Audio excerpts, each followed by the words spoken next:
Last topic जो discuss किया था that was about the transportation of gas. हमने एक स्टोरी के तौर पे उसको कंसिडर किया था कि आप किसी इंसान के लिए एक जगह से दूसरी जगह जाने के लिए बहुत सारे रास्ते होते हैं, टैक्सी होता है, बस होता है, मेट्रो होता है। हमने दिल्ली का एग्जाम्पल लिया था। लाइकवाइज रेस्पिरेटरी गैसेस के साथ भी ऐसे ही है। वी टॉक्ड अबाउट के ऑक्सीजन यूजुअली दो मोड ऑफ कम्युनिकेशन प्रेफर करता है। एक होता है आरबीसी, दूसरा होता है प्लाज्मा में डिसॉल्व स्टेट में। Majority of oxygen molecule gets transported on RBC 97% according to NCERT data. बाकी के 3% के आसपास जो बचते हैं ऑक्सीजन के मॉलिक्यूल वो डिसॉल्व स्टेट प्लाज्मा में ट्रांसपोर्ट होते हैं। तो ऑक्सीजन के ट्रांसपोर्ट की बात अगर की जा रही है, मतलब ये हुआ कि वो कहां से कहां ट्रांसपोर्ट हो रहा है, एल्वियोलस से टिश्यूज तक, बॉडी के डिफरेंट पार्ट्स तक। बट जब कार्बन डाइऑक्साइड के ट्रांसपोर्ट की बात होती है तो कार्बन डाइऑक्साइड का फॉर्मेशन ही होता है कहां, सेल्स में, टिश्यूज में। वहां से वो ट्रांसपोर्ट होकर के आता है एल्वियोलस तक। तो आज इस डेटा को हम लोग जल्दी जल्दी डिस्कस करेंगे। इस टॉपिक के बाद जो नेक्स्ट टॉपिक आज डिस्कस करना है वो है कि हमारे बॉडी में ब्रीदिंग का रेगुलेशन कैसे होता है, ब्रेन का क्या रोल है, या कौन कौन सा पार्ट रिस्पॉन्सिबल है।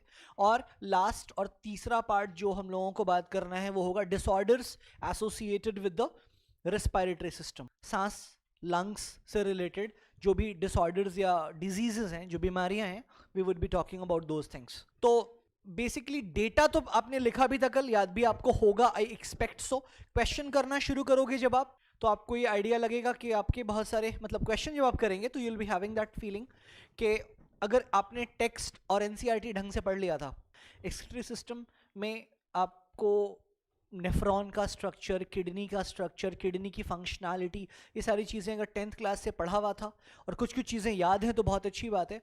3 टॉपिक्स को हम लोगों को आज इस चैप्टर का डिस्कस कर लेना है, जिसमें कुछ ग्राफ्स वगैरह भी आएगा, कुछ कुछ चीज़ें भी आएंगी। We will be going through all those things as well. तो ट्रांसपोर्ट ऑफ ऑक्सीजन में डेटा वाली बात हम लोग कर रहे थे। डेटा ये था कि ऑक्सीजन ट्रांसपोर्ट में 97% ऑक्सीजन आरबीसी के साथ बाउंड होकर के, आरबीसी के पास एक मॉलिक्यूल है जिसका नाम है हेमोग्लोबिन, तो ये ऑक्सी हेमोग्लोबिन बन करके मेजॉरिटी ऑफ द ऑक्सीजन जाता है। और बाकी 3% कैसे जाता है, dissolve state in plasma. Carbon dioxide के ट्रांसपोर्ट के बारे में पहली बात ये, कार्बन डाइऑक्साइड ट्रांसपोर्ट में हमारा 3 ऑप्शन है कार्बन डाइऑक्साइड के पास। क्या क्या, आरबीसी और बाइकार्बोनेट्स और dissolve state in plasma. Data याद है, ये डेटा याद रहना चाहिए, यहां से क्वेश्चन आएगा ही आएगा फॉर श्योर। चलो आ जाओ। तो हम लोग ट्रांसपोर्ट ऑफ ऑक्सीजन को थियोरेटिकली पढ़ना शुरू कर रहे हैं। बात चूंकि कल हो चुकी है, कल हम लोगों ने आधा घंटा इस पे लगाया था, तो अब हम लोग थोड़ा फास्ट आगे बढ़ेंगे तो things will be easy for you. Haemoglobin is a red coloured iron containing pigment present in RBC. Haemoglobin is a red coloured iron containing pigment present in RBC. RBC के अंदर एक मॉलिक्यूल है जिसका नाम haemoglobin है। इस molecule में iron और प्रोटीन दोनों की कॉम्बिनेशन है। ठीक है, ये बात हम लोग पहले कर चुके हैं ब्लड वाले चैप्टर में। Iron, globin is a type of protein, तो हेम और ग्लोबिन को जोड़ के हेमोग्लोबिन बना। Haemoglobin is a red coloured iron containing pigment present in the RBC. Oxygen can bind with haemoglobin in a reversible manner. इसका क्या मतलब हुआ, इसका मतलब ये हुआ कि हेमोग्लोबिन के साथ ऑक्सीजन अटैच हो जाएगा तो एक मॉलिक्यूल बन जाएगा जिसका नाम होगा क्या, ऑक्सी हेमोग्लोबिन। इसको यूं समझ लीजिए कि O2 HB के मॉलिक्यूल के साथ अटैच हो जाएगा। HB क्या है, हेमोग्लोबिन, तो एक कंपाउंड बनेगा जिसका नाम होगा ऑक्सी हेमोग्लोबिन। लेकिन ये ऑक्सी हेमोग्लोबिन जो एल्वियोलस में बना है, क्योंकि ऑक्सीजन एल्वियोलस में है, ऑक्सीजन जो ब्लड डीऑक्सीजनेटेड वाला ब्लड आया था पल्मोनरी आर्टरी से, पुरानी बातों का रिक्वायरमेंट होगा हमें आगे कुछ भी सीखने के लिए। तो ये ऑक्सी हेमोग्लोबिन एक परमानेंट मॉलिक्यूल नहीं है, ये रिवर्सिबल मैनर में जुड़ा है। जब जरूरत पड़ेगी, जब ये ऑक्सी हेमोग्लोबिन ऑक्सीजनेटेड ब्लड लेकर के टिश्यूज तक पहुंचेगा तो वहां ये टूट के अलग हो जाएगा, ऑक्सीजन अलग, हेमोग्लोबिन अलग।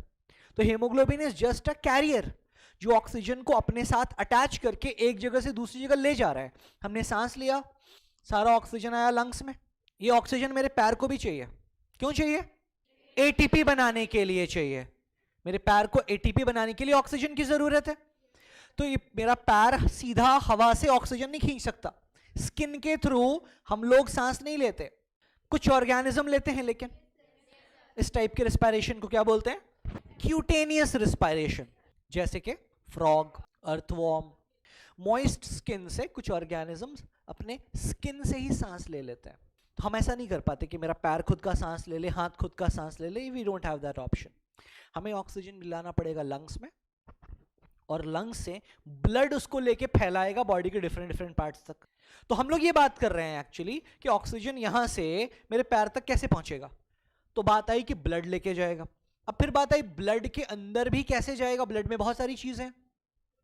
तो कल हमने सीखा था कि ऑक्सीजन को 97% तो आरबीसी लेके जाता है, और बाकी 3% डिसॉल्व फॉर्म ऑफ प्लाज्मा के थ्रू जाएगा। यस तो सिंपल सी बात ये हो गई, बहुत सिंपल सी बात ये हो गई। अब आरबीसी जो है ना, आरबीसी के अंदर एक पिगमेंट है जिसको हेमोग्लोबिन बोलते हैं। 97% हेमोग्लोबिन, कल हमने बात की थी हेमोग्लोबिन को टैक्सी हम इसलिए मान रहे हैं क्योंकि उस पे 4 ऑक्सीजन के मॉलिक्यूल अटैच होते हैं। जैसे टैक्सी में 4 लोग बैठ सकते हैं यूजुअली। तो ये जो ऑक्सी हेमोग्लोबिन बना है, ये अभी बना है एल्वियोलस में, लंग्स में। ये डिसोसिएट होके टूट करके वापस से क्या हो जाएगा, ऑक्सीजन अलग, हेमोग्लोबिन अलग। अब कोई पैसेंजर टैक्सी पे बैठेगा तो ये थोड़ी बोलेगा अभी गाड़ी मेरा है, उतरेगा ना वो गाड़ी से। एक जगह से बैठा, जहां पे पहुंचना है डेस्टिनेशन पे, उतर जाएगा। तो टैक्सी अब किसी और को बिठाएगा, ये टैक्सी वापस आएगा, ये थोड़ा CO2 लेके आएगा। आपको याद है ना, CO2 भी आता है इससे, कम परसेंट में। कितना परसेंट? 20 से 25%। तो ऑक्सी हेमोग्लोबिन के लिए फिर क्या किया जाता है कि ये एक रिवर्सिबल मैनर में बनता है कि oxygen plus haemoglobin oxy haemoglobin बन गया, ये टूट करके वापस ऑक्सीजन और हेमोग्लोबिन में अलग अलग भी हो सकता है। इसके कंडीशंस अभी हम लोग सीखेंगे कि किस कंडीशन में ऑक्सीजन हेमोग्लोबिन के साथ बाइंड करके ऑक्सी हेमोग्लोबिन बना लेता है, और किस कंडीशन में ऑक्सी हेमोग्लोबिन डिसोसिएट करके ऑक्सीजन अलग और हेमोग्लोबिन अलग हो जाता है। यह बात समझ में आ गई हम लोगों को कि ऑक्सी हेमोग्लोबिन बनेगा लंग्स में और डिसोसिएट कहां होगा? टिश्यू में। टिश्यू में होगा तभी तो ऑक्सीजन अलग हो जाएगा, ऑक्सीजन फिर मिल जाएगा सेल को, हेमोग्लोबिन फिर वापस आ जाएगा। अब इस बात को थियोरेटिकली अच्छे से पढ़ना है। Haemoglobin is a red coloured iron containing pigment present in RBC. Oxygen can bind with haemoglobin in a reversible manner to form oxy haemoglobin. Each hemoglobin molecule can carry a maximum of 4 molecule of oxygen. ठीक है, ये data underline करना है। 4 molecule of oxygen 1 molecule of haemoglobin के साथ attach हो सकता है। एक टैक्सी में 4 पैसेंजर बैठ सकते हैं। पैसेंजर कौन? ऑक्सीजन मॉलिक्यूल, और टैक्सी कौन? Haemoglobin. Each hemoglobin molecule can carry a maximum of 4 molecule of oxygen. Binding of oxygen with hemoglobin is primarily related to the partial pressure of oxygen.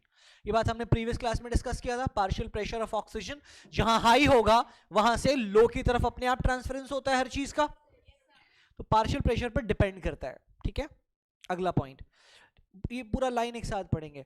Binding of oxygen with haemoglobin is primarily related to the partial pressure of oxygen, partial pressure of carbon dioxide, hydrogen ion concentration and temperature are the other factors which can interfere with this binding. 4 बातें जिस पे निर्भर करेगा oxy haemoglobin की formation. पहला partial pressure of oxygen, दूसरा partial pressure of carbon dioxide, तीसरा hydrogen ion concentration, चौथा टेम्परेचर। यहां पे जो बात लिखा हुआ है 4 फैक्टर है ना, क्या क्या है? Partial pressure of oxygen, partial pressure of carbon dioxide, hydrogen ion concentration और temperature. Hydrogen ion concentration pH पे डिपेंडेंट होगा। More H+, higher acidity, pH value will be less. ये बात समझ आती है आपको? बेसिक केमिस्ट्री है। More H+ concentration, more will be the acidity. तो ये 4 बातें हैं। Partial pressure of oxygen, partial pressure of CO2, ये दोनों तो रिलेटेड बात है, ऑपोजिट होगा एक दूसरे का। हमें याद क्या रखना है? हमें याद रखना है हाइड्रोजन आयन कॉन्सेंट्रेशन और टेम्परेचर। तो अब आप याद ये कर लीजिए कि ऑक्सी हेमोग्लोबिन बनने के लिए, मतलब ऑक्सीजन हेमोग्लोबिन के मॉलिक्यूल के साथ बाइंड अच्छे से कर पाए, इसके लिए आवश्यकता होगी high partial pressure of oxygen और बाकी तीनों लो। क्या क्या तीनों लो? पार्शियल प्रेशर ऑफ CO2 लो होना चाहिए। अब ऑक्सीजन हाई है तो ऑफ कोर्स ये तो लो होगा ही होगा। लो H+ concentration and low temperature. ये फेवरेबल कंडीशन होगा कि ज्यादा अच्छे से ऑक्सीजन और हीमोग्लोबिन बाइंड कर पाएगा। इसका रिवर्स हो जाएगा जब हम बात करेंगे इसके डिसोसिएशन की। ये अलग होगा तब जब partial pressure of oxygen low, high CO2 concentration, high H+ concentration, high temperature. आप याद एक करोगे, दूसरा ऑपोजिट अपने आप दिमाग में आना चाहिए। तो यू डोंट बी दैट। आपको ये लॉजिकली समझ में आना चाहिए कि अगर ऑक्सीजन आयन हाई है, ऑक्सीजन पार्शियल प्रेशर ऑक्सीजन का सॉरी हाई है, तो ऑफ कोर्स CO2 लो होगा। H+ अगर देखो हम लोग सांस ले रहे हैं तो बाहर का पूरा एयर अंदर जा रहा है, तो इस एयर के प्रेशर में ना H+ बहुत हाई हो ही नहीं सकता कभी भी एल्वियोलस में। और साथ साथ जब हवा बाहर से अंदर जा रही है, फोर्स के साथ सांस हमने लिया, तो अंदर का टेम्परेचर थोड़ा ठंडा ही हो जाएगा। इसका उल्टा होगा टिश्यू में। यहाँ पे हम टिश्यू में आते हैं, टिश्यू में थोड़ी गर्मी ज्यादा होगी, टेम्परेचर हाई होगा। टिश्यू में बहुत ज्यादा कोई डिस्टर्बिंग एक्टिविटी, लगातार कॉन्ट्रैक्शन, जैसे हमारा लंग्स क्या डायफ्राम नीचे ऊपर हो रहा है बार बार, इंटरकोस्टल मसल्स ऊपर बाहर अंदर नीचे, मतलब ऊपर बाहर, अपवर्ड फॉरवर्ड इनहेलेशन में, बैकवर्ड डाउनवर्ड एक्सहेलेशन में हो रहा है ना, तो प्रेशर पड़ रहा है लंग्स पे, लंग्स दब रहा है बार बार ताकि एयर धक्का से बाहर पुश किया जा रहा है। ये सारी बातें हम लोग कर चुके हैं। तो ये डिस्टर्बेंस की वजह से H+ कॉन्सेंट्रेशन बहुत हाई नहीं हो सकता एल्वियोलस में, बट हमारा टिश्यू कौन सा डिस्टर्ब हो रहा है बहुत ज्यादा, तो वहां पे तो H+ कॉन्सेंट्रेशन हाई है। चार बातें हैं, सिर्फ चार बातें। Partial pressure of oxygen, partial pressure of carbon dioxide, H+ concentration और टेम्परेचर। तो अब favourable condition for the oxyhaemoglobin formation क्या होगा, ये बात यहीं पे मेंशन्ड होगा। आ जाइए पढ़ते हैं पूरा ध्यान से, फिर से पढ़ेंगे इन चारों पॉइंट्स को। Binding of oxygen with haemoglobin is primarily related to the partial pressure of oxygen, partial pressure of carbon dioxide, hydrogen ion concentration and temperature। ठीक है, तो पहले पार्शियल प्रेशर ऑफ ऑक्सीजन बोलने के बाद ये अगला 3 पॉइंट अलग से बताया गया। और द अदर फैक्टर, अदर मतलब पार्शियल प्रेशर ऑफ ऑक्सीजन के अलावा जो बाकी के 3 फैक्टर्स हैं वो ये हैं। सबसे पहला पॉइंट है पार्शियल प्रेशर ऑफ ऑक्सीजन, उसके बाद तीसरा पॉइंट H+ आयन कॉन्सेंट्रेशन, चौथा पॉइंट टेम्परेचर। अब हमें ये सीख लेना है, सिर्फ अभी पढ़ेंगे तो ये बात क्लियर हो जाएगी कि कौन सा हाई कौन सा लो चाहिए, कब बनने के टाइम, ऑक्सीहेमोग्लोबिन बनने के टाइम क्या सिचुएशन चाहिए, और डिसोसिएट मतलब टूटने के टाइम क्या सिचुएशन चाहिए। Sigmoid curve, S shape curve को क्या बोलते हैं आप, सिग्मोइड कर्व। ये आपको जो बगल में दिखाई दे रहा है, a sigmoid curve is obtain when percentage saturation of haemoglobin with oxygen is plotted against partial pressure of oxygen. यहाँ पे आप एक्स एक्सिस पे देखेंगे तो क्या दिख रहा है, पार्शियल प्रेशर ऑफ ऑक्सीजन, और वाई एक्सिस पे क्या लिखा हुआ है, percentage saturation of haemoglobin with oxygen, मतलब ऑक्सीहेमोग्लोबिन बनने की बात। तो ये बताया गया, यहाँ पे ऑब्जर्व करो जरा, स्ट्रेट लाइन होता तो हम क्या बोलते हैं, डायरेक्टली प्रोपोर्शनल। एक्स एक्सिस पे क्या है हमारा, partial pressure of oxygen, y axis पे क्या है, ऑक्सीहेमोग्लोबिन बनने की का परसेंटेज सैचुरेशन, कितना आसानी से बन पा रहा है, कितना परसेंट बन रहा है। तो यहाँ पे कर्व कैसा है कि पहले क्या हुआ, पहले हुआ कि पार्शियल प्रेशर ऑफ ऑक्सीजन बढ़ा, हेमोग्लोबिन बना, ऑक्सीहेमोग्लोबिन बना, और पार्शियल प्रेशर बढ़ा, हेमोग्लोबिन, ऑक्सीहेमोग्लोबिन, और पार्शियल प्रेशर बढ़ा, ऑक्सीहेमोग्लोबिन। उसके बाद क्या हो गया, ये कांस्टेंट होता चला गया। मतलब अब हम कितना भी पार्शियल प्रेशर बढ़ा रहे हैं, सैचुरेशन या ऑक्सीहेमोग्लोबिन और ज्यादा नहीं बढ़ रहा है, एक लिमिट के बाद रुक जा रहा है। ग्राफ गौर से देखो आप, x axis is showing oxygen, partial pressure of oxygen, and y axis is showing percentage saturation of haemoglobin with oxygen. आम भाषा में बोलेंगे ऑक्सीहेमोग्लोबिन बनना, ये वाई एक्सिस दिखा रहा है, और पार्शियल प्रेशर ऑफ ऑक्सीजन ये एक्स एक्सिस दिखा रहा है। फिगर का नाम क्या लिखा हुआ है, ऑक्सीजन डिसोसिएशन कर्व। अब थियरी पढ़िए please. This curve is called oxygen dissociation curve and is highly useful in studying the effect of factors like partial pressure of CO2, H+ concentration, etc. on binding of oxygen with hemoglobin. In the alveoli, where there is high partial pressure of oxygen, low partial pressure of carbon dioxide. In the alveoli, क्या condition है alveoli में, high partial pressure of oxygen, सांस लिया हमने, सारा oxygen आया lungs में, low partial pressure of CO2, lesser H plus concentration and lower temperature. The factors, ये चार factor are all favorable for the formation of oxyhemoglobin. Whereas in the tissues इसका reverse हो जाएगा. क्या? Low partial pressure of oxygen, high partial pressure of carbon dioxide, high H plus concentration and high temperature exist. The conditions are favorable for dissociation of oxygen from oxyhemoglobin. This clearly indicates that oxygen gets bound to hemoglobin in lung surface and gets dissociated at the tissue. मुश्किल, lungs में oxygen haemoglobin के साथ जुड़ता है और अलग कहां हो जाता है? टिश्यू में. क्योंकि हेमोग्लोबिन का काम उतना ही था कि लंग से ऑक्सीजन को टिश्यू तक कैरी करके पहुंचा दिया था. वो अलग हो जाएगा, छोड़ देगा, बोलेगा उतरो भाई, तुमको यहीं पहुंचना था, अब हम जा रहे हैं. दूसरा मॉलिक्यूल लाएंगे ऑक्सीजन का फिर से. अगला डेटा इंपॉर्टेंट है. Every 100 ml of oxygenated blood can deliver around 5 ml of oxygen to the tissue under the normal physiological conditions. 100 ml of blood में कितना हेमोग्लोबिन होता है? 12 से 16 gram of haemoglobin is found per 100 millilitre of blood. अब यहां पे 100 ml of blood की बात हुई तो you should be knowing that कि 100 ml को क्या बोलते हैं? 1 डेसीलीटर. तो ह्यूमन में जो हमारा हेमोग्लोबिन की क्वांटिटी है दैट्स कितना? 12 से 16 ग्राम. 6000 से 8000 पर मिलीमीटर क्यूब ऑफ ब्लड में. इतने से ब्लड में इतना आरबीसी, इतना डब्ल्यूबीसी होता है. प्लेटलेट का नंबर याद है? एक बार दोबारा रीड करेंगे ऑक्सीजन ट्रांसपोर्ट के बारे में जो भी थियरी लिखा हुआ है. डिलीवर का मतलब पहुंचाना होता है ना. तो ये बोला गया कि 100 ml of oxygenated blood. Oxygenated blood की अगर हम बात करते हैं तो हम क्या कहते हैं कि द ब्लड विथ ऑक्सीजन. हम कहते हैं ना कि जो ब्लड जिसमें ऑक्सीजन प्रेजेंट है that is called oxygenated blood. तो अगर किसी ब्लड में ऑक्सीजन है जिसको हम लोग ऑक्सीजनेटेड ब्लड कह रहे हैं तो ऑफ कोर्स ये बात अभी हम लोग सीखे कि उसमें ऑक्सीजन जो है ना वो हेमोग्लोबिन के साथ चिपका हुआ है in the form of oxyhaemoglobin, है ना. तो ये बोला गया कि 100 ml ब्लड में तकरीबन 5 ml ऑक्सीजन ट्रांसफर हो रहा है हमारे लंग्स से. गैस भी फ्लूइड होता है ना, गैस भी फ्लूइड है. वाटर या लिक्विड भी फ्लूइड है. Liquid plus gas is equal to fluid. जो फ्लो हो सकता है उसको आप फ्लूइड कहते हैं. तो फ्लूइड को मेजर करने का यूनिट क्या होता है? लीटर, केजी नहीं. दूध को हम लोग केजी में नहीं नापते हैं, लीटर में नापते हैं. तेल को लीटर में नापते हैं. गैस को भी लीटर में नापा जाता है प्रॉपर तौर पे. 100 ml ऑफ ब्लड में 5 ml ऑक्सीजन कैरी होता है. तो हमारे पूरे शरीर में कितना ब्लड है इन जनरल? 5 से 6 लीटर, मतलब 5000 से 6000 मिलीलीटर, है ना. तो पर 100 ml ब्लड हमारे बॉडी में 5 ml ऑक्सीजन कैरी कर रहा है in the form of oxyhaemoglobin.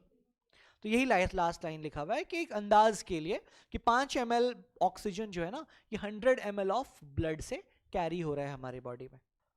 इतनी सी बात है बस. 97% ऑफ ऑक्सीजन कैरी हो रहा है ऑक्सीहेमोग्लोबिन फॉर्म में, 3% कैरी हो रहा है प्लाज्मा के साथ डिसॉल्व फॉर्म में. ठीक है. एक और छोटी सी बात एक छोटी सी बात मैं जल्दी से यहाँ बताता हूँ आपको कि ऑक्सीजन प्लस हेमोग्लोबिन को क्या बोलते हैं? ऑक्सीहेमोग्लोबिन. CO2 प्लस हेमोग्लोबिन को क्या बोलते हैं? और CO प्लस हेमोग्लोबिन को क्या बोलते हैं? ये आपको पता होना चाहिए. CO2 प्लस हेमोग्लोबिन का तो यहां पे लिखा हुआ है, क्या लिखा हुआ है? Carb amino haemoglobin. Carb amino haemoglobin, ठीक है ना. तो CO2 plus HB is carb amino. इसको आप लिखेंगे, ठीक है. ये जो मैं बोर्ड पे लिख रहा हूं ये तीनों चीज कहीं पे साइड में, ये बहुत कंफ्यूजिंग है ये वाला क्योंकि ये डायरेक्टली लिखा हुआ नहीं है. कार्बन मोनोऑक्साइड प्लस हीमोग्लोबिन होता है क्या? कार्बो ऑक्सी हेमोग्लोबिन. ये तीनों इकट्ठा कहीं पे लिखेंगे आप. Oxygen and haemoglobin is oxy haemoglobin. Carbon dioxide plus haemoglobin is carb amino haemoglobin.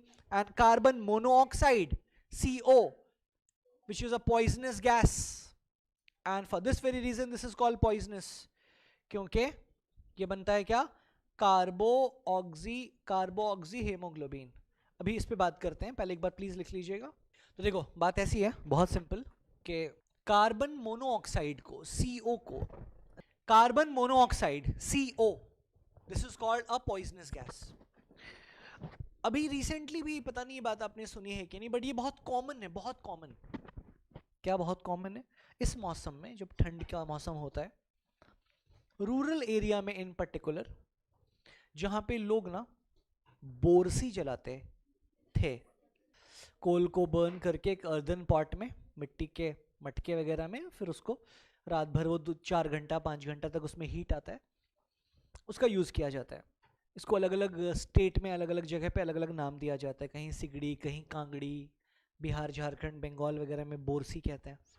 तो इसका इस्तेमाल अगर हो रहा है, और कंसिडर करो एक बहुत छोटे स्पेस में हो रहा है, बहुत छोटा कमरा है, बहुत छोटा एकदम, बहुत एक छोटा सा बेड लगा हुआ है, और जितने भी वेंटिलेशन के स्पेसेस है ना उसको ब्लॉक कर दिया जाता है, क्योंकि ठंडी हवा नहीं आए। नॉर्मल वेंटिलेटर्स में खिड़की से थोड़ी थोड़ी हवा आती है, तो उसमें पेपर वेपर ठूस करके एकदम ऐसा ब्लॉक कर दिया जाता है यूजुअली, खासकर जब बहुत ठंड बढ़ जाती है तो।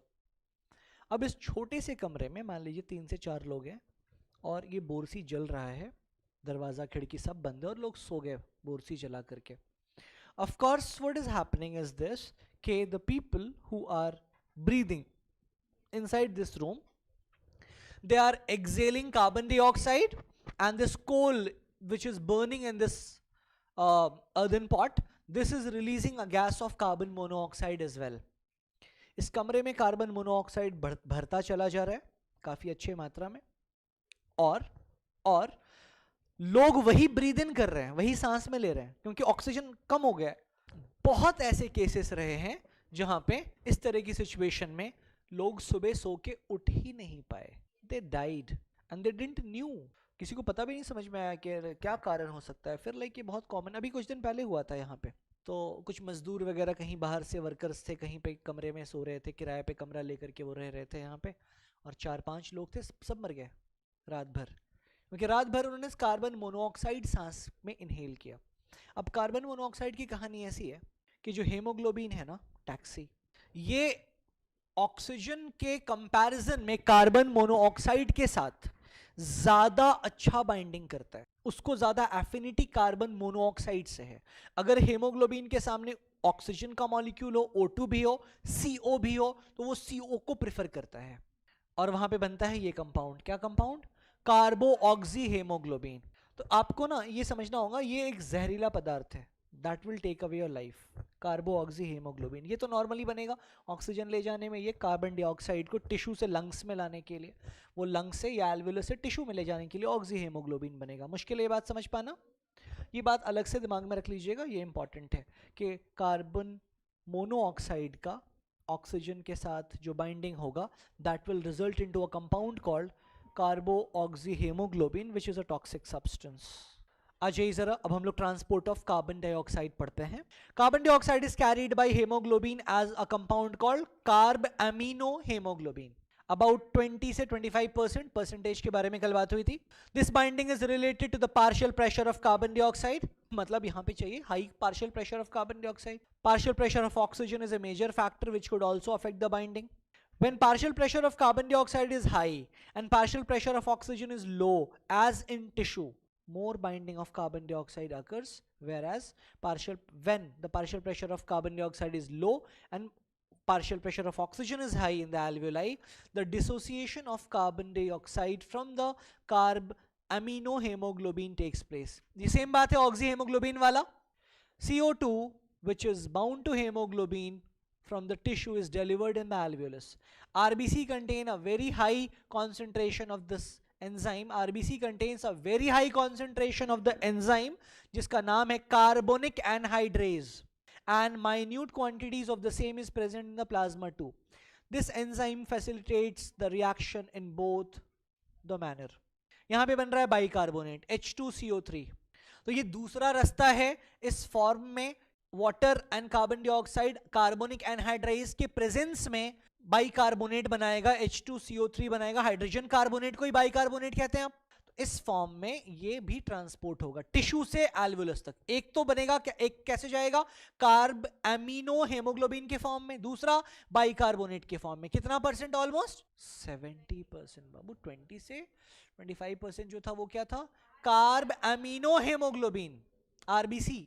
आरबीसी में हेमोग्लोबिन है ना, तो हेमोग्लोबिन के साथ बाइंड होके 20 से 25%, 70% कैसे, बाइकार्बोनेट्स के फॉर्म में, ठीक है, और बाकी डिसॉल्व फॉर्म में। अगला पैराग्राफ पढ़ो। At the tissue site where the partial pressure of carbon dioxide is high due to the catabolism, CO2 diffuses into the blood, plasma and RBC and forms a compound which is bicarbonate।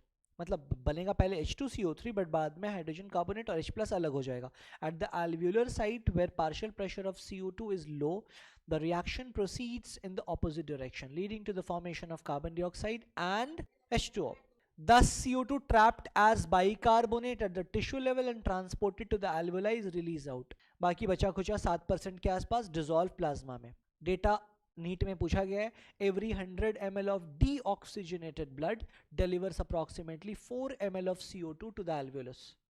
100 ml of oxygenated blood 5 ml oxygen transport करता है, 100 ml of deoxygenated blood 4 ml of carbon dioxide transport करता है। कहां से कहां, tissue से alveolus. Carbon monoxide अगर हम इनहेल कर लेते हैं तो हमारा हेमोग्लोबिन उसके साथ बाइंड करके एक कंपाउंड बनाएगा, उसका नाम है कार्बो ऑक्सी हेमोग्लोबिन।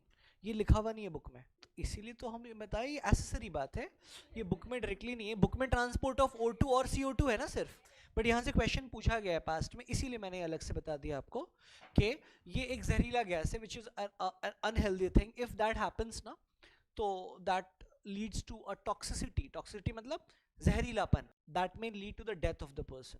ध्यान से सुनिएगा, बहुत टॉपिक का हेडिंग क्या है, रेगुलेशन ऑफ रेस्पिरेशन। रेगुलेशन का क्या मतलब बच्चों, रेगुलेशन का मतलब होता है बढ़ाना या घटाना। अभी जैसे आप बहुत आराम से सांस ले रहे हैं ना, चेक करो, लेकिन अगर अभी आपको मैं बोलूं यहाँ से दौड़ के नीचे जाइए और दौड़ के वापस आइए, तो आपका जो ब्रीदिंग पैटर्न है वो बदल जाएगा, आप सबकी सांस तेज हो जाएगी थोड़ी। कुछ लोग नाक से कम पड़ेगा तो मुंह से सांस लेना शुरू करेंगे। नाक से तो थोड़ा थोड़ा छोटा छोटा, नॉस्ट्रिल का छेद छोटा है, मुंह तो इतना बड़ा खुल सकता है, तो नाक से घटेगा तो मुंह से भी सांस लेना शुरू हो जाएगा। क्योंकि जब आप दौड़ के नीचे गए तो आपने बहुत सारा ATP खर्च कर दिया, और उतना ATP दोबारा बन पाए उस कारण से आपके सेल्स को ज़्यादा ऑक्सीजन की ज़रूरत थी, तो सेल ने डिमांड किया ऑक्सीजन का, तो आपको ऑक्सीजन पहुंचाना पड़ा। तो बॉडी में कब क्या रिक्वायरमेंट है इसको डिसाइड, तो बात ये है कि रेगुलेशन ऑफ ब्रीदिंग जो है ना, ये मतलब सांस का स्पीड हो जाना, स्लो हो जाना, सोने के टाइम पर बहुत स्लो हो जाना, बट लंबा लंबा हो जाना, खर खर करके सांस लेना, देखा है ना आपने लोगों को, आवाज कर करके खर्राटा लेकर के सांस लेना, वो ब्रीदिंग मैकेनिज्म ही तो है।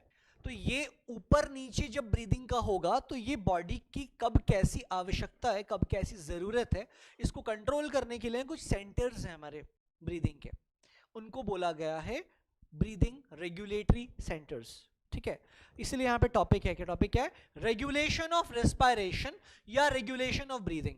सबसे पहले मैं जो बोल रहा हूं वो आप मार्क करेंगे, फिर मैं बोर्ड पे लिख दूंगा, इसको पेंसिल से आप मार्क करेंगे बच्चों। सबसे पहले आप आ जाइएगा 1 2 3 चौथा लाइन, जिसमें कॉल्ड के बाद आप इसको पूरा सर्कल कर लो, रेस्पिरेटरी रिदम सेंटर, इसको सर्कल कर लो। रेस्पिरेटरी रिदम सेंटर एक रेगुलेटरी मैकेनिज्म है, हो गया सर्कल।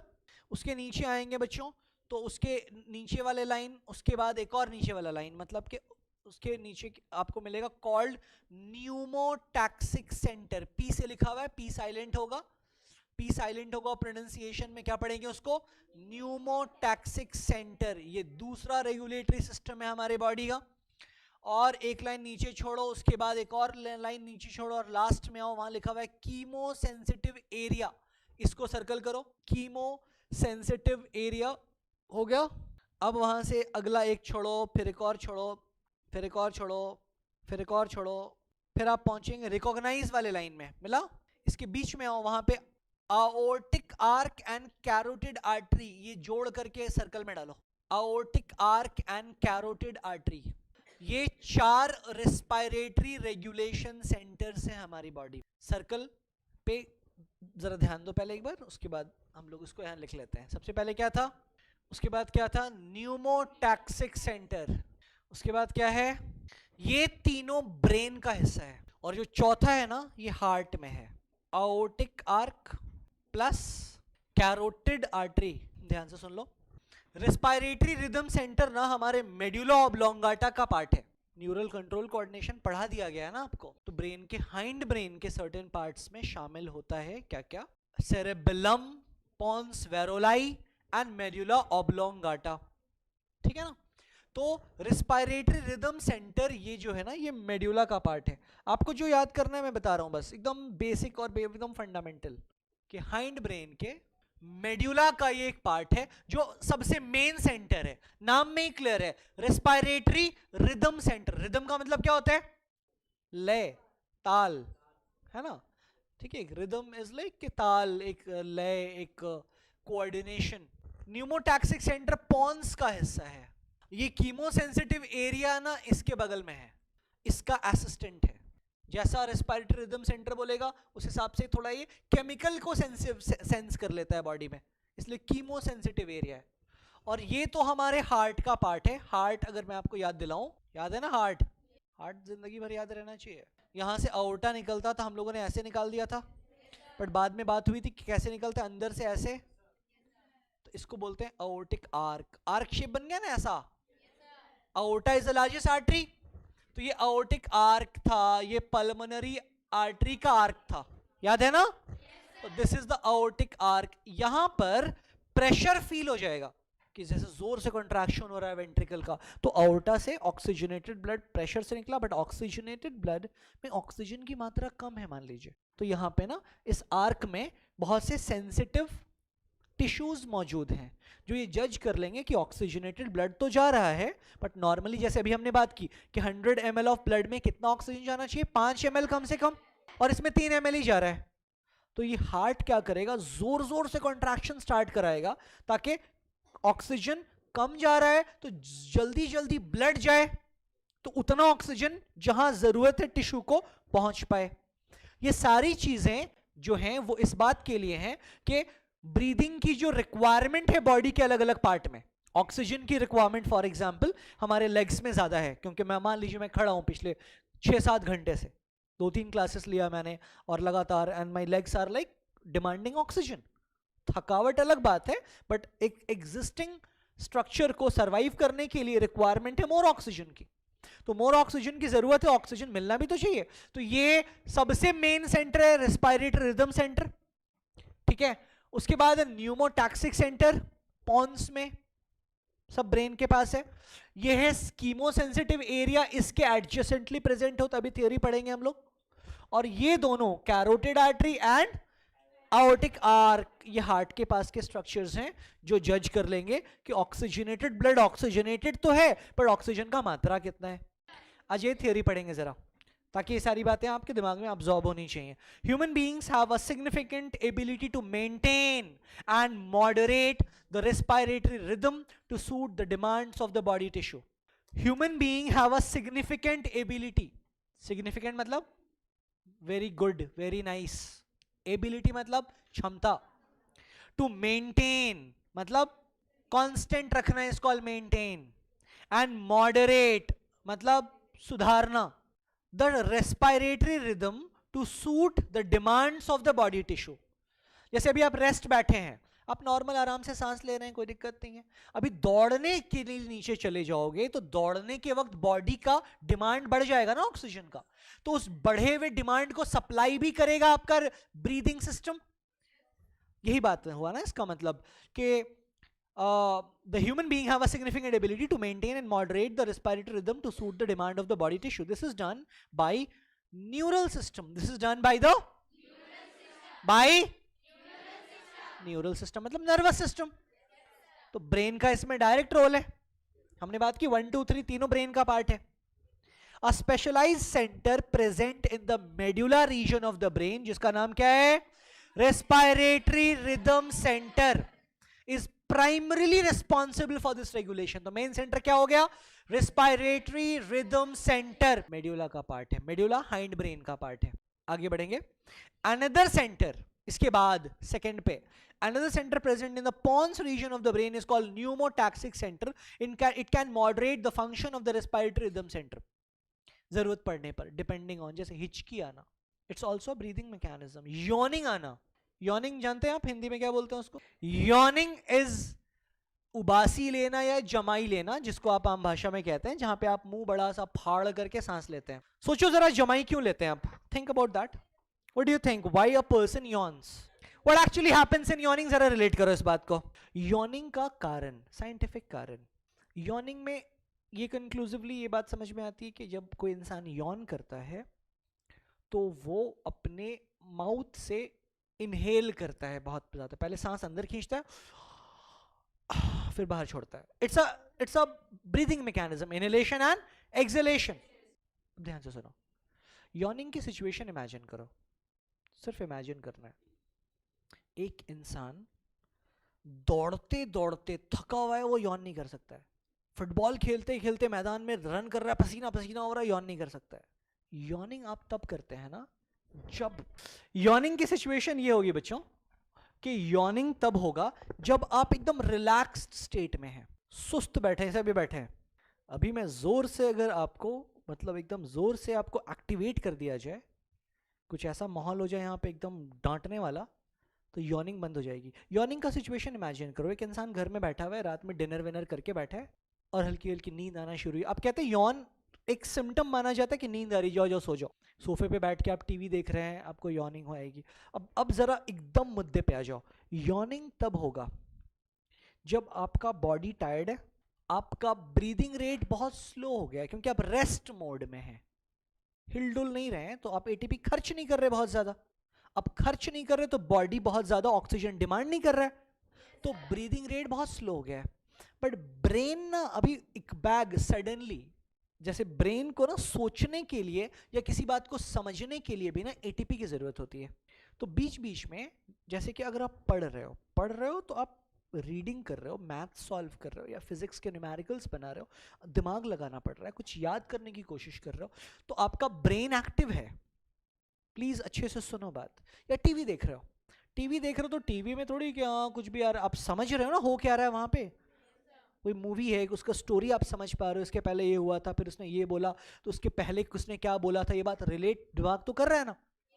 तो ब्रेन एक्टिव है, बॉडी एकदम रेस्ट मोड में है, और ब्रेन ने एक बैग सडनली बहुत ज्यादा काम कर लिया, तो आपके एटीपी का डिमांड हो गया बॉडी को.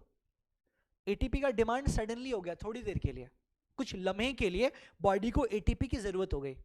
एटीपी की जरूरत पूरा करने के लिए ना नाक से जो आप सांस जिस रेट से ले रहे हैं वो ना काफी है या इनसफिशिएंट है.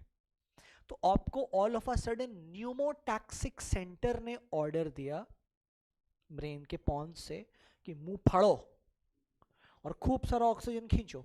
एक बार ये ऑक्सीजन जाएगा तो ब्रेन के पास जाएगा ये, और ब्रेन वो जो सोचना चाह रहा है वो बात रिलेट हो पाएगी. अगर आप अकेले बैठे हुए और कुछ सोच रहे हैं तो आप यॉन करेंगे. यॉन तब करेंगे जब आपका नाक से ब्रीदिंग स्लो है. कोई हाफ रहा है, नाक से लंबा लंबा सांस ले रहा है एकदम, यॉन नहीं होगा. इसको यॉन आ रहा है तो नाक से लंबी लंबी सांस लेना अगर शुरू कर देगा, जैसे आप पढ़ रहे हो, मुंह फट रहा है बार बार रह रह के, तो आप मुंह बंद करो और 1 मिनट के लिए एकदम लंबा लंबा 7-8 बार ब्रीदिंग कर लोगे, तो यॉर्निंग बंद हो जाएगी. क्योंकि यॉर्निंग करने की आवश्यकता तब पड़ी थी जब आपका ब्रीदिंग रेट बहुत स्लो हो गया था, but brain is demanding oxygen. तो बॉडी की ये मजबूरी है कि ये ऑक्सीजन सप्लाई, और वो भी नहीं कि बहुत ज्यादा नहीं, एक बार इतना सारा ऑक्सीजन दे दो फिर वो थोड़ी देर के लिए शांत हो जाएगा. तो इतना सारा ऑक्सीजन मुंह फाड़ के ही जाएगा. नॉर्मल ब्रीदिंग कंट्रोल कौन करेगा? Respiratory rhythm centre. यॉर्निंग की जरूरत पड़ेगी तो कौन आएगा एक्शन में? Pneumotaxic centre. ये असिस्टेंट है किसका? प्राइमरी सेंटर का, है ना. पढ़ो आगे, पढ़ोगे जरा. A neural signal from this center can reduce the duration of inspiration, thereby alter the respiratory rate. A chemosensitive area is situated adjacent to the rhythm center, which is highly sensitive to carbon dioxide and hydrogen ions. ठीक है. Oxygen hydrogen ion on carbon dioxide पे depend करता है ना oxy haemoglobin का बनना और टूटना। तो ये आपका कीमोसेंसिटिव एरिया, ये भी ब्रेन के पास है, ये जज करेगा। Increase in these substance can activate this centre which in turn can signal the rhythm centre to make necessary adjustment in the respiratory process by which these substance can be eliminated. अगला line पढ़ेंगे, important है।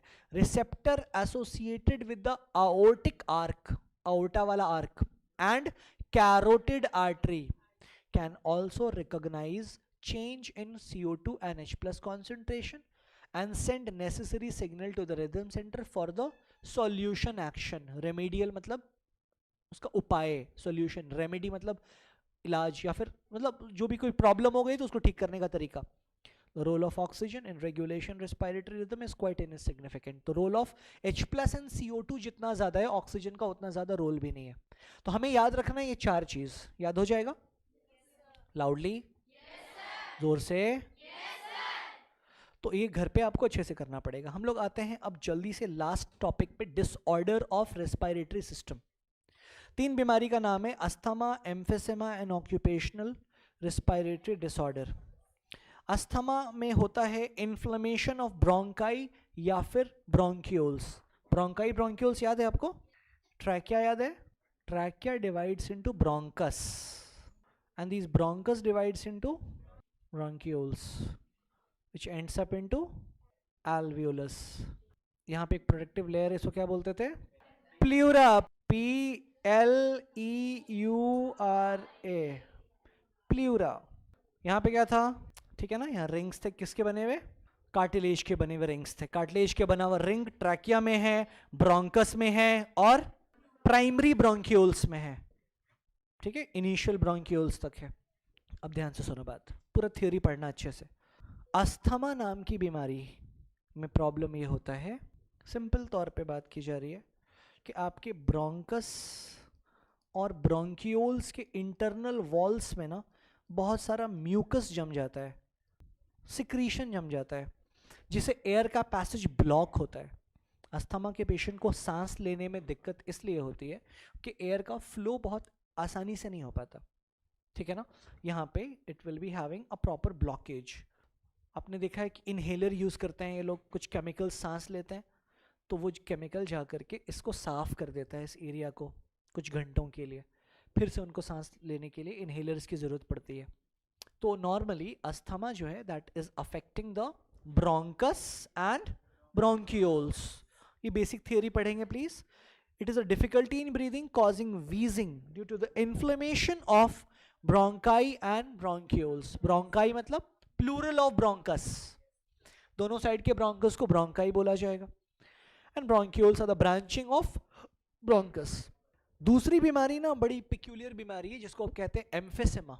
Emphysema बीमारी जो है ना ये होती है alveolus में। ये जो alveolus है यहाँ पे, जैसे कि लाइक मान लीजिए कि एक सिंगल एल्वियोलस है बड़ा सा, इस एल्वियोलस की इंटरनल वॉल्स पे कार्बन का डिपॉजिट हो जाना इस एल्वियोलस को धीरे धीरे डेड कर देता है। देखो, अगर आपको थोड़ी परसों की बात याद है तो हम लोगों ने पढ़ा था यहाँ पे 3 मेम्ब्रेन है जिसको आप क्या बोलते हैं? 3 लेयर्स है वहां पे। The diffusion membrane, diffusion membrane is made up of 3 layers. एक था जहां पे होता है हमारा एल्वियोलस का स्क्वामस एपिथेलियम, ठीक है, फिर बीच में क्या था? बेसमेंट मेम्ब्रेन, और उसके बाद क्या था? Endothelial cells of the blood vessels. इनको कलेक्टिवली तीनों को क्या बोलते हैं? Diffusion membrane. ये सब एनसीईआरटी में लिखा हुआ है। अब मान लीजिए कि ये जो व्हाइट वाला लेयर है जिसको हमने एल्वियोलस का वॉल माना, यहां पे जमा हो गया कार्बन, तो यहां से डिफ्यूजन हो पाएगा? अब कार्बन कैसे घुस गया यहां? कार्बन घुस गया स्मोकिंग एक्टिविटी से, सिगरेट पीने से, बीड़ी पीने से, हुक्का पीने से, सिगार पीने से। ये जो धुआं है, ये जो धुआं है, सिगार क्या होता है? बीड़ी से थोड़ा ऊपर सिगरेट, सिगरेट से और ऊपर सिगार, एनीवे सब टोबैको है, सब जलेगा तो कार्बन निकलेगा। कार्बन में कुछ पार्ट क्या होगा, जैसे कोई सिगरेट स्मोक कर रहा है तो आपको लगता है कि वो तो धुआं निकाल दे रहा है बाहर, ठीक है, काफ़ी हद तक निकल जा रहा है, बट 20-30% तक भी अगर वो थोड़ा थोड़ा ब्रीदिंग पाथवे के अंदर चला जा रहा है ना, तो वो अल्टीमेटली जा करके यहाँ जम रहा है, एल्व्यूलर के इंटरनल वॉल्स पे, और जो जो एल्व्यूलस पे कार्बन जम जाएगा वहां पे एक्सचेंज होना बंद हो जाएगा। आप समझ रहे हो बात? एक्सचेंज होना अगर बंद हो जाएगा, एक्सचेंज होना अगर बंद हो जाएगा तो वो एल्व्यूलस हो जाएगा नॉन फंक्शनल। तो एक इंसान के अगर एक लंग्स में मान लीजिए 5000 एल्व्यूलस है, मान लीजिए रफली, अब 5000 में 3000 एल्व्यूलस नॉन फंक्शनल हो गए, तो 2000 एल्व्यूलस फंक्शनल बचे। तो उसका जो ब्रीदिंग पैटर्न है वो बाकी नॉर्मल इंसान के कंपैरिजन में डिफिकल्ट हो जाएगा। उसको सांस लेने में ना बहुत पेन स्टार्ट होगा, सीढ़ी चढ़ेगा थोड़ा सा हाफना शुरू कर जाएगा, बैठेगा थोड़ा भी हम रेस्ट कर लेते हैं, क्योंकि उसका सांस ना इनएडिक्वेट हो जाएगा। आप बहुत ज़्यादा साइकिल चलवा लोगे वो सीना पकड़ के बैठ जाएगा। तो दैट इज अ डिसऑर्डर जिसमें एल्व्यूलस पे कार्बन के डिपोजिशन की वजह से वो नॉन फंक्शनल होता चला जाएगा, and this disorder is called emphysema. Theory पढ़ो इसका। It's a chronic disorder. What is chronic disorder? बीमारियां दो तरह की होती हैं, एक्यूट एंड क्रोनिक। वैसी बीमारी जो धीरे धीरे धीरे करके लंबे समय में जाकर के अपना इफेक्ट दिखाए, that is called a chronic disease या डिसऑर्डर। और वैसा डिसऑर्डर जो इंस्टेंटली होकर के तुरंत ठीक भी हो जाए, that is called acute disease या एक्यूट डिसऑर्डर। सर्दी खांसी, कल तक बुखार नहीं था आज बुखार है, हो सकता है ऐसा? आज बुखार है 3 दिन बाद नहीं रहेगा, तो इसको क्या बोलते हैं आप? Acute disease. क्रोनिक बीमारी धीरे धीरे करके डेवलप होता है, रातों रात नहीं होता। जैसे डायबिटीज, कैंसर, एम्फेसेमा। सिगरेट पी रहा था इंसान, यानी पहली बार पिया और एम्फेसेमा हो गया, ऐसा नहीं हो सकता। एम्फेसेमा में एक लॉन्ग स्पैन लगा, कोई 10 साल से सिगरेट पी रहा है, जवानी से ही पी रहा है, और अब जाकर के 45-50 साल में उसको इफेक्ट कर रहा है, तो दैट्स कॉल्ड क्रोनिक डिजीज। इस बात से क्या कनेक्शन है इसका? How is it related at all? तो emphysema is a chronic disorder, पहला point. Emphysema is a chronic disorder in which alveolar walls are damaged. Alveolars की दीवार खराब हो गई कार्बन के चिपकने से, due to which respiratory surface is decreased. One of the major cause of this disorder is cigarette smoking, but major cause ये है, कई बार ना बहुत से लोगों को एम्फेसेमा उस कंडीशन में भी हो सकता है जो धुआं में बहुत ज़्यादा टाइम स्पेंड करते हैं, जैसे कुकिंग ही करते हैं, कोयला जला के गाँव में लकड़ी जला करके खाना बनाते हैं, और धुआं जब निकलता है तो आप ना चाहते हुए भी इनहेल तो कर ही रहे हैं, तो वो कार्बन अगर जा रहा है आपके लंग्स में तो क्रोनिकली 10 साल 15 साल में जाकर के वो एम्फेसेमा में कन्वर्ट हो सकता है। ठीक है, सिगरेट वगैरह में जल्दी हो जाएगा, हुक्का सिगरेट ये सारी चीज़ों में, बट स्मोक किसी भी फॉर्म में जाएगा तो it will be harmful to you. The third category of the disease which is the last part of the chapter is occupational respiratory disorders. Occupational respiratory disorder में शामिल होता है बच्चों वो प्रोसेस जो आपके किसी प्रोफेशन पे डिपेंडेंट है, जैसे कि माइन वर्कर, कोल के खदान में काम करने वाले मजदूर, वहां ग्राइंडिंग हो रहा है, मशीन चल रहा है एकदम ट्रर करके और धुआं उड़ रहा है, पत्थर कटेगा तो धुआं निकलेगा ना, धुआं मतलब पत्थर का चूर निकलेगा एक्चुअली, या कोल का पार्टिकल निकलेगा और वो ब्रीद इन होगा ऑफ कोर्स। सिलिका इंडस्ट्री में कोई काम कर रहा है, हीरा जहां बनता है उसकी शेपिंग और कटिंग होती है तो फाइन फाइन पार्टिकल हवा में उड़ते हैं। वैसे तो प्रोटेक्शन, मास्क लगाना ये सारी चीज़ें रहती हैं, बट बावजूद इसके जिसने पूरी ज़िंदगी 15 साल 20 साल 25 साल तक सेम प्रोफेशन में काम किया है, सीमेंट इंडस्ट्री में फॉर एग्जांपल, सीमेंट की कंस्ट्रक्शन होती है, बोरा खुलता है, घरों में भी काम होता है, तो पटक करके जहाँ पे बोरा रखा जाता है वहाँ इतना सारा सीमेंट उड़ जाता है। तो ये सोचो जहाँ सीमेंट ग्राइंड होके बन रहा है वहाँ तो पूरा सीमेंट सीमेंट होगा, वहाँ की हवा बहुत पोल्यूटेड होगी, तो जो लोग वहाँ काम करेंगे they will be having those issues. इसमें बहुत सारी बीमारियां हैं, जैसे फाइब्रोसिस है, एस्बेस्टोसिस है, सीमेंटोसिस है, सिलिकोसिस है, ये सब इसी कैटेगरी की बीमारियां हैं। क्या बोलते हैं कलेक्टिवली इनको? ऑक्यूपेशनल रिस्पायरेटरी डिसऑर्डर, जो एक पर्टिकुलर ऑक्यूपेशन के कारण किसी को अक्वायर हो सकता है। आज आप देखते हैं जरा, कुछ नाम यहां लिख लेंगे जो नहीं लिखा हुआ भी है। In certain industry, specially in those involving grinding या स्टोन ब्रेकिंग, वहां बहुत डस्ट उड़ेगा। So much dust is produced that the defense mechanism of the body cannot fully cope with the situation. Long exposure can give rise to inflammation leading to fibrosis, and thus causing serious lungs damage. Workers in such industries should wear protective masks. Fibres बन जाएंगे अगर ना, fibres मतलब होता है कि लंबे लंबे स्ट्रक्चर्स तो हार्ड हो जाएगा लंग्स आपका, तो फाइब्रोसिस. कुछ बीमारियों का नाम लिखो साइड में, जल्दी जल्दी फास्ट फास्ट लिखो. सिलिकोसिस, सिलिका इंडस्ट्री में होगा ये. Silicosis, SILICOSIS, silicosis. Silicosis, cementosis, asbestosis और फाइब्रोसिस तो लिखा ही हुआ है. ये सब कुछ कॉमन क्या है? रेस्पिरेटरी, ऑक्यूपेशनल रेस्पिरेटरी डिजीज है जो एक सर्टेन ऑक्यूपेशन से कनेक्टेड है. बट कल हम लोग नया टॉपिक पढ़ेंगे. ओके बच्चों, लीव.